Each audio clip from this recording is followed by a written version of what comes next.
اس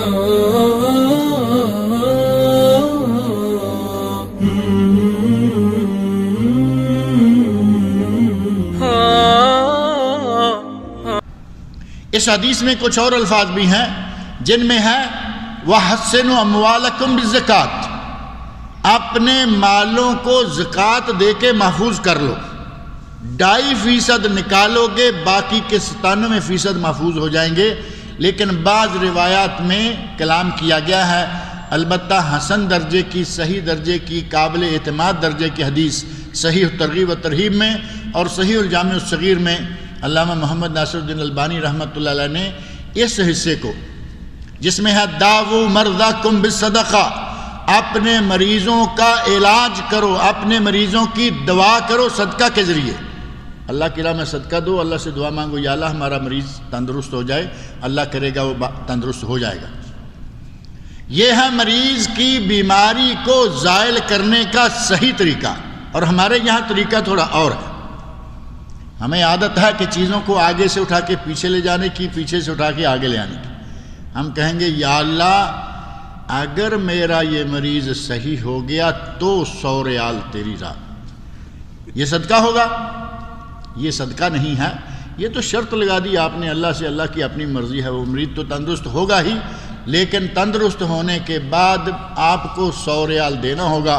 نبی صلی اللہ علیہ وسلم نے ارشاد فرمایا کہ یہ نظر کسی کا کوئی فائدہ نہیں کرتی سوائے اس کے کہ بخیل کے جیب سے مال نکالنے کا ذریعہ۔ اور کئی لوگ تو اس میں بھی بڑے کامیاب ہیں، وہ نظر بھی مانیں گے تو ایسی جس میں فری آف کاسٹ قسم کی نظر، جس میں کوئی خرچہ نہ آئے، یا اللہ ہمارا مریض تندرست ہو گیا 1000 نفل پڑھوں گا، فری جائے گا نہیں سارا ہی، نام 1000 کا لیا لیکن وہ 2-4 دن میں وہ گول کر کے وہ مارتے ہیں نفل۔ پیسے کو اتنا سنبھالیں گے کہ اللہ کی راہ میں نہ مریض کی شفا کے لیے دینے کے لیے تیار ہیں، حتیٰ کہ نظر بھی مانیں گے تو نفلوں کی مانیں گے، ریالوں کی نہیں مانیں گے۔ اور دولت تو بچوں کو بھی بڑی پیاری ہے، جنہیں معلوم تک نہیں کہ ریال کیا ہے، 5 کیا ہے، 10 کیا ہے، 50 کیا ہے، 100 کیا ہے، 500 کیا، پتہ ہی نہیں۔ آپ ایسے ایک نوٹ اٹھا کے بچے کے ہاتھ میں دے دیجئے اور بچہ اس کو پکڑ لے گا دبا کے، آپ کہیے کہ بیٹا دے دو، مانگتے رہیے، بچہ وہ نوٹ واپس نہیں کرے گا، حالانکہ اسے پتہ ہی نہیں۔ انسان کی نیچر میں مال کی محبت پائی جاتی ہے، نہ سمجھتے ہوئے بھی وہ نوٹ پہ قبضہ کر کے بیٹھ جائے گا، واپس کرنے کو ہاتھ سے کھینچو پھٹ جائے گا، ہاتھ سے نہیں نکلے گا۔ اللہ رب العزت نے انسان کے دل میں پیار، اس کی دولت کی محبت رکھی ہے۔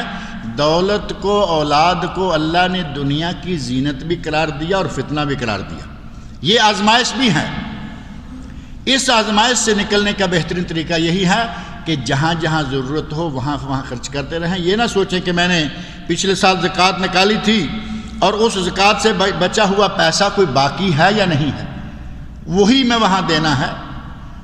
کبھی زکوٰۃ کا پیسہ نکالا، کبھی ویسے ہی اللہ کو قرضہ دے دیجئے، کبھی اللہ کی راہ میں خرچ کر دیجئے، کبھی اپنے پیارے مال سے، لن تنالوا البر حتی تنفقوا مما تحبون، اپنے محبوب مال سے کچھ خرچ کر دیجئے کہ یہ مجھے بہت پسند ہے، اور اپنی اپنی طاقت کے مطابق خرچ کیجئے۔ ہم نے دیکھا کہ ایک آدمی نے جیب سے نکال کے 10 ریال دیے، ہم 10 کی لائن لگا دیتے ہیں، آگے بڑھنے کو تیار نہیں۔ 5 والا تو آ جائے گا، 50 والا نہیں آتا، جبکہ اپنی حیثیت کے مطابق خرچ کرنا چاہیے۔ نبی اکرم صلی اللہ علیہ وسلم ارشاد فرماتے ہیں سبق درہم 100,000 درہم، 1 درہم خرچ کرنا 1,00,000 درہم سے آگے نکل گیا۔ ایک آدمی نے صرف 1 درہم خرچ کیا، وہ 1,00,000 والے سے بھی آگے نکل گیا۔ صحابی کہتے ہیں یا رسول اللہ یہ کیسے ہوگا کہ 1 درہم جو ہے وہ 100,000 درہم، 1,00,000 درہم سے آگے نکل جائے۔ سنن نسائی، صحیح ابن حبان، صحیح ابن خزیمہ اور مستدرک امام حاکم حدیث کی 4 کتابوں میں یہ حدیث موجود ہے۔ صحابہ کہتے ہیں یا رسول اللہ یہ کیسے ہوگا؟ فرمایا ایک آدمی کے پاس کل 2 درہم تھے، وہ 1 درہم اللہ کی راہ میں خرچ کر دیتا ہے۔ آپ اندازہ کریں کہ جس کے پاس کل ہیں ہی 2، اس نے 2 دے دیے، وہ 2 میں سے 1 اللہ کی راہ میں دے دیا تو کتنا خرچ کیا؟ اپنی کل کائنات کا 50% اس نے اللہ کی راہ میں دے دیا۔ اور ایک آدمی کے پاس کروڑوں ہیں، اس نے اگر 1 لاکھ خرچ بھی کیا تو اس کے مقابلے میں نہیں پہنچے گا، کیونکہ اس نے اپنی کل دولت کا 50% اللہ کی راہ میں دے دیا ہے۔ ہمیں چاہیے کہ اس طرح کے حساب و کتاب کریں، لیکن ہم یہ حساب و کتاب کرتے ہیں کس کے ساتھ؟ اپنی بزنس میں، اپنے اس طرف ہمیں کتنا نفع آ رہا ہے، کتنا فائدہ آ رہا ہے، ہم صرف یہی سوچتے رہتے ہیں۔ نبی اکرم صلی اللہ علیہ وسلم کے گھر میں، سنن ترمذی میں حدیث موجود ہے، آپ کے گھر میں بکری ذبح کی گئی اور پروگرام یہ ہے کہ اس کو اللہ کی راہ میں خرچ کرتے ہیں، اللہ کی راہ میں دیتے ہیں۔ نبی اکرم صلی اللہ علیہ وسلم نے پوچھا کہ بکری جو ذبح ہوئی تھی اس کو اللہ کی راہ میں تقسیم کر دیا؟ گھر والوں نے کہا کہ ہم نے ساری بکری اللہ کی راہ میں دے دی ہے، تقسیم کر دی ہے، ما بقی منہا الا کتفہا، اب اس کی ایک دستی بچ گئی ہے۔ دستی بچا لی گھر والوں نے، کیونکہ انہیں معلوم ہے کہ نبی صلی اللہ علیہ وسلم کو دستی کا گوشت بڑا پسند تھا۔ یہ جو آگے والا حصہ ہوتا ہے نا بکری کا، آگے والے 2 بازو، نبی صلی اللہ علیہ وسلم کے پسندیدہ یہ گوشت کا حصہ تھا۔ یہی وجہ ہے کہ اس بدبخت یہودی عورت نے نبی صلی اللہ علیہ وسلم کو زہر دیا تو دستی میں ملایا۔ پوری بکری ذبح کی، کئی صحابہ ساتھ ہیں، لیکن اس نے دستی میں زہر ملایا، کیونکہ اسے معلوم ہے کہ یہ دستی کا گوشت کھاتے ہیں، وہ گوشت پسند کرتے ہیں۔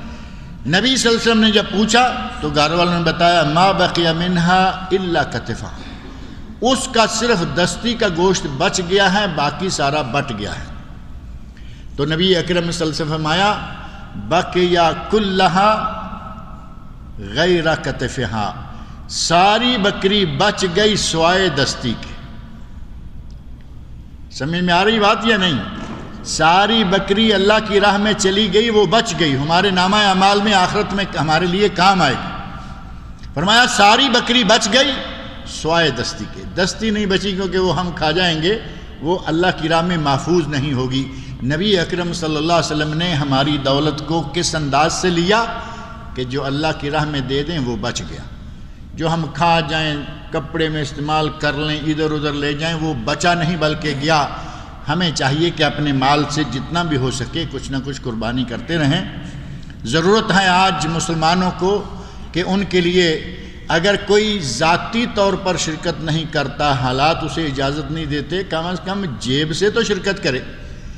جیب سے نہیں شرکت کرتا، کم از کم ہاتھ اٹھا کے اللہ سے دعا تو مانگے، دعاؤں کے ساتھ مدد کیجیے محتاجوں کی، اپنے مال کے ساتھ مدد کیجیے ضرورت مندوں کی، اور ضرورت مند آپ کے سامنے اس وقت دنیا میں بے شمار ہیں۔ کھلے کھلے خطبوں میں، نمازوں میں دعائیں مانگی جا رہی ہیں سوریہ والوں کے لیے کہ اے اللہ سوریہ کے مسلمانوں کے لیے آسانیاں فرما، اے اللہ سوریہ کے مسلمانوں سے ظلم کو ہٹا۔ یہ دعائیں ہم مانگتے سنتے ہیں، لیکن ہمیں سمجھ نہیں آتی کہ کیا ضرورتیں ہیں ان کی۔ ضرورت کی پرواہ نہیں، آمین کہتے ہیں، یہ جا رہے ہیں اور وہ جا رہے ہیں۔ مولوی صاحب نے آگے آگے دعا مانگ دی، ہم نے آمین کہہ دیا، ہماری ذمہ داری پوری ہو گئی۔ اس میں یہ نہیں سمجھ آتا کہ جن کو گھروں سے نکالا گیا، جن کے باپ کو شہید کر دیا گیا، جس گھر کے عیالدار کو مار دیا گیا، اس کے بچوں کے لیے پیسے کی ضرورت ہے، دولت کی ضرورت ہے، ان کو تعاون چاہیے۔ تعاون کے لیے نہیں، آمین پہ ہمارا زور ہے۔ اللہ تعالیٰ ان لوگوں کی مدد فرمائے۔ ہم تو صحیح بات یہ ہے کہ اپنے سر کے بال قربان کرنے کو تیار نہیں، سر کون قربان کرے گا؟ ہمارے یہاں حال یہ ہو چکا ہے مسلمان کا، عمرے پہ گئے ہوئے ہیں، حج پہ گئے ہوئے ہیں، جہاں بہت اجر و ثواب ہے کہ آدمی گنجا کرائے۔ قرآن کریم میں اللہ رب العزت نے گنجا کرانے والوں کا پہلے نام لیا، سَتَدْخُلُنَّ الْمَسْجِدَ الْحَرَامَ اِنْشَاءَ اللَّهِ مُحَلِّقِينَ رُؤُوسَكُمْ وَالْمُقَصِّرِينَ، تم مسجد حرام میں داخل ہوگے، مسلمانوں سے مخاطب ہو کر فرمایا کہ تم مسجد حرام میں فاتحہ نشان سے داخل ہوگے، کوئی بالوں کو منڈوائے ہوئے ہوں گے اور کچھ کٹوائے ہوئے ہوں گے، پہلے منڈوانے والوں کا۔ نبی صلی اللہ علیہ وسلم نے ارشاد فرمایا اللہم ارحم المحلقین، اے اللہ جو گنجا کرواتے ہیں حج و عمرہ میں ان پر رحم فرما۔ صحابی نے کہا والمقصرین یا رسول اللہ، اے اللہ کے رسول جو بال منڈواتے نہیں بلکہ صرف کٹواتے ہیں ان کے لیے بھی دعا فرمائیے۔ آپ نے فرمایا اللہم ارحم المحلقین، اے اللہ گنجا کروانے والوں پر رحم فرما۔ صحابی نے کہا والمقصرین یا رسول اللہ، ان کے لیے بھی نبی اکرم صلی اللہ علیہ وسلم نے تیسری مرتبہ جا کے فرمایا والمقصرین، چلو ان کے لیے بھی اللہ تعالیٰ رحم فرما۔ جن کے لیے تیسری چوتھی مرتبہ جا کے باری آتی ہے، ہم وہ درجہ بھی لینے کے لیے تیار نہیں ہیں۔ اپنے سر کے بال وہاں جا کے پوچھتے ہیں، بہت سارے لوگ ٹیلی فون کرتے رہتے ہیں، یہ بال منڈوانا ضروری ہے یا کٹوا کے گزارا کر۔ کچھ لوگ کٹوانے والے وہ ہیں کہ جو 4-6 کینچی مار کے بالوں میں کوئی گڑبڑ نہ ہونے پائے، ادھر چھوٹی سی کینچی ادھر کینچی، وہ جا رہے ہیں۔ یہ سر کٹانے کے لیے تیار ہوگا؟ علامہ احسان اللہ ظہیر رحمۃ اللہ علیہ کے والد گرامی حاجی ظہور اللہ رحمۃ اللہ علیہ، وہ یہ جملہ خاص طور پر بہت دفعہ کہا کرتے تھے۔ ان کے فرزند ارجمند ڈاکٹر فضل اللہ صاحب کی زبان سے میں نے یہ بات سنی ہے، کہا کہ ہمارے والد صاحب کہتے ہیں جو سر کے بال اللہ کی راہ میں قربان کرنے کو تیار نہیں، اس سے سر کی قربانی کی کیا توقع رکھی جا سکتی؟ اللہ رب العزت ہمیں مسلمانوں کو یہ ہدایت دے، یہ توفیق عطا فرمائے کہ سر بھی قربان کریں، مال بھی قربان کریں، جان بھی قربان کریں، اور جہاں جہاں جس جس چیز کی ضرورت پڑے قربان کریں۔ اگر اللہ سے ناطہ جوڑ لیا ہے تو پھر اللہ سے تعلقات کو استوار رکھیں، جہاں وہ کہے وہاں خرچ کریں، جس جس چیز کے خرچ کرنے کا وہ مطالبہ کرے اسے خرچ کرتے رہنا چاہیے۔ صحابہ کرام رضی اللہ عنہم نے اس کی بہت ساری مثالیں قائم کیں، اور ایسی نادر مثالیں قائم کیں کہ ان کی مثال کا کچھ حصہ بھی اگر ہم اپنا لیں تو انشاءاللہ کامیاب ہو جائیں گے۔ اللہ رب العزت مجھے اور آپ سب لوگوں کو نیک عمل کی توفیق عطا فرمائے۔